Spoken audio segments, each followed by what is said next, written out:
Hey guys, Danny Johnson here, and today I'm going to show you how to remove the center console. It's pretty much the same from 1994 through 2004. There may be some electrical connectors in there that are different, and if you have a convertible top, or the earlier Mustangs had the fog light switch and everything in this section, so just watch out for those connections and make sure everything's unplugged before you yank it out. Okay, the first thing we're going to do is go after the shift knob, so you just rotate that counterclockwise all the way until it comes off, and then we're going to have to go after this shift bezel.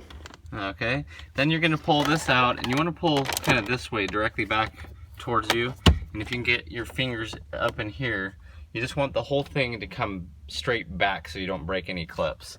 So I like to kind of get my fingers in here, kind of an angle, and pull straight back. If you don't damage the shift boot, you can kind of pull straight back on it around here too. There we go.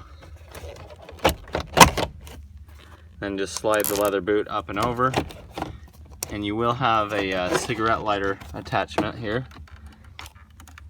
And so you just want to push down right inside that little box, and then you can slide the connection off. So it helps sometimes to get a screwdriver and stick it right down in that box, and then at the same time, then you just slide it out. Next, we're going to remove these two 7mm bolts. So they're kind of an odd size, but 7mm seems to do the trick. Okay, so then inside of the center console, you have two more 7mm bolts.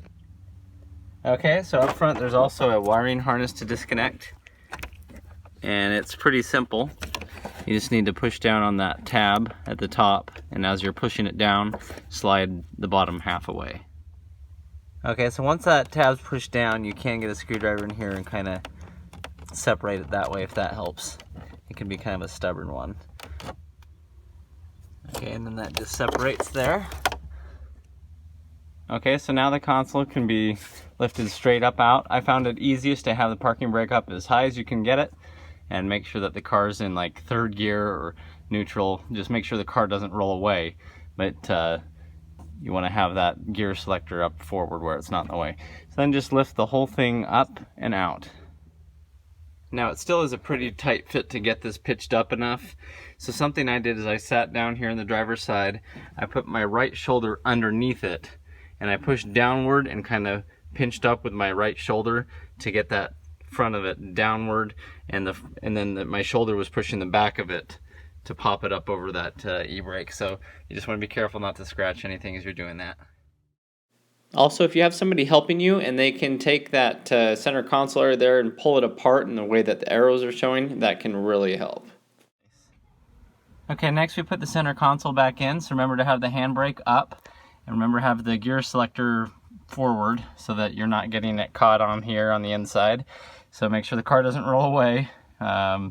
It shouldn't if the brake's on, but you never know when it's in neutral or something, so be careful there. Also, make sure that this plug here is not getting buried back up in there. You can go ahead and re-plug it back in. There we go. And so now we're just going to go ahead and put in our shifter bezel.